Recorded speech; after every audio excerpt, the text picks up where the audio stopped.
Hey, Healing Homies. Happy Hoodoo Heritage Month and happy Halloween month. And because we celebrate Halloween all 31 days in October. Um,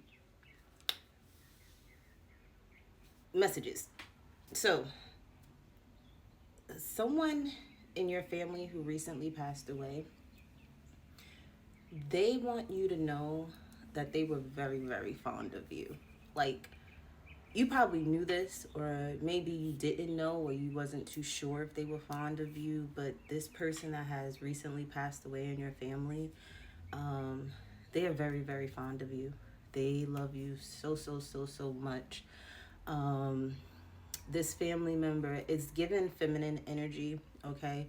um, doesn't necessarily mean that they were a female in the physical form before they passed, but it gives like this loving, like this energy of like, it's giving me Libra energy, Taurus energy, where it's like they may have been strict in a way, or like not even really like strict, but it's like they remind me of my cousin. Okay, this is the energy that they remind me of, where it's like they're old school, and you may have had like an age gap in between the two of you, but you guys were like thick as thieves, right?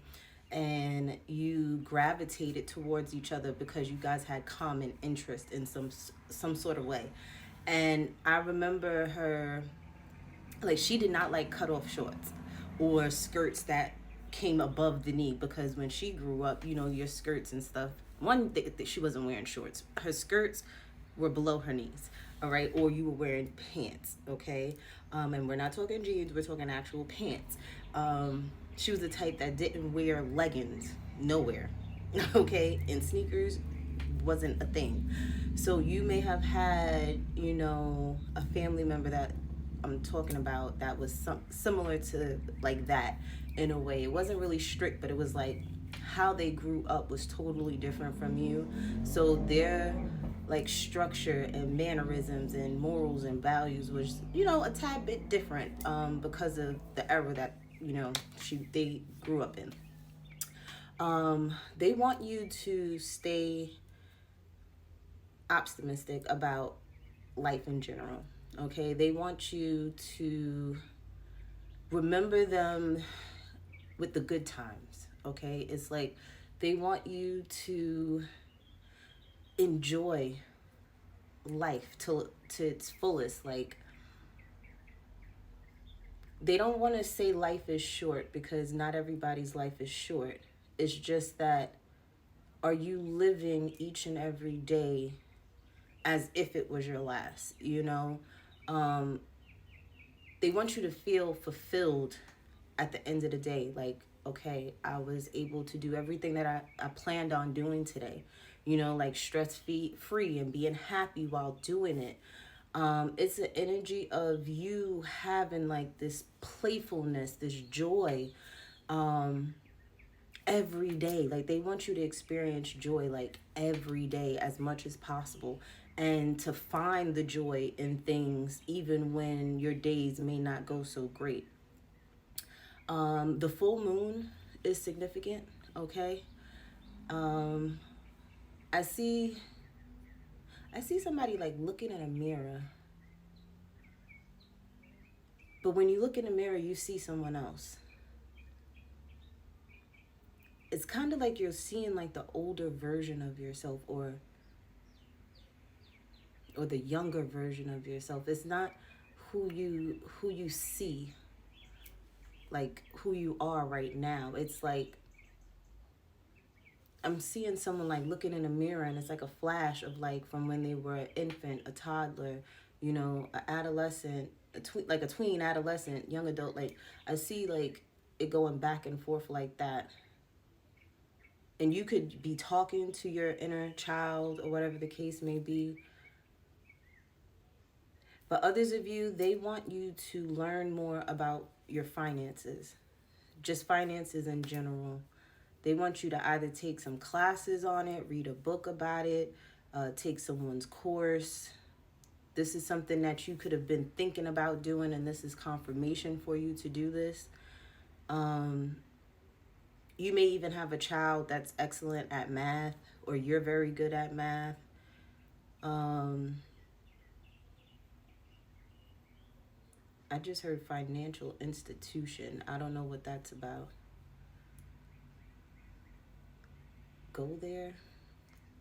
Some of you may be wondering what you should go to school for. Some of you need to, if you're excellent with numbers, like, you need to go for finance in some way, shape, or form. Because I feel like there's like a decision that you have to make soon enough, or at least you probably will be making this decision around the full moon. But at the end of the day, your ancestors and spirit guides want you to decide on what's going to make you happy. If it's not going to make you happy, don't do it. You have to ask yourself, ask your inner child, is this going to make my inner child happy? Is this going to make my higher self, my future self happy? So maybe that's what that meant when, like, you're looking in the mirror and stuff. Like, you have to ask each version of yourself, are you going to be okay with this decision that we're making? Are we all going to be collectively happy? Like, what, like, that's like how I'm seeing it. Like, you can't just ask just who you are right now. Like, your inner child is still with you and still healing. You got to ask them if it's like asking permission, your inner child, like, are you okay with this? Your adolescent self, are you okay with this decision? Your adult self, are you okay with this decision? And if all three of you collectively are like, okay, then it's like, all right, we can do this type of energy. I don't know.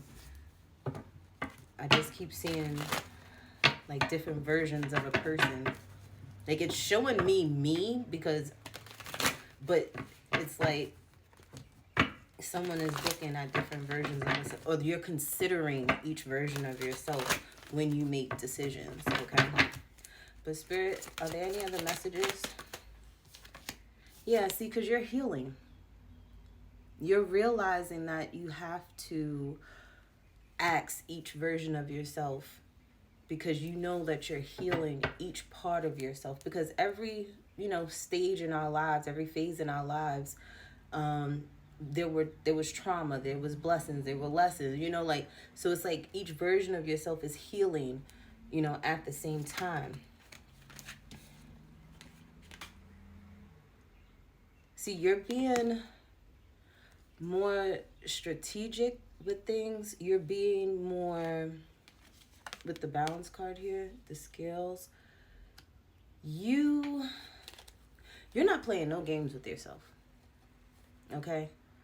Or this is what you will be doing. Like, for the next phase of your healing journey, like, you're vetting anything and everything to a T. And if it does not make sense, if it does not balance out, if it does not make you happy, it's getting cut.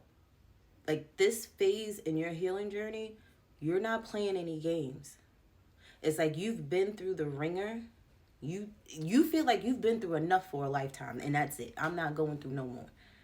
And it's like you're realizing that the decisions that you make with people, places, and things,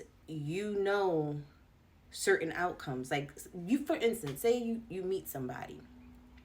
From the beginning if that's going to plan out or not. Once that little honeymoon phase happens and it passes, that's when the real person comes out. So you wait for the real person to come out.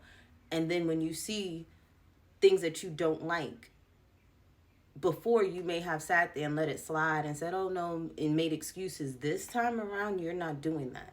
You know what I'm saying? Like, and it doesn't matter if it's a relationship, friendship, partnership, whatever. If it doesn't make sense, you're moving forward from it. Is there anything else? Yeah, see, like, toxicity, that's done. You're at a phase in your life where you're like, no. You've outgrown the toxic relationships and friendships. You've outgrown being the people pleaser. You've outgrown so many different things. And it's like, you are just ready for newness now. You literally murdered the old you. Okay? Gone.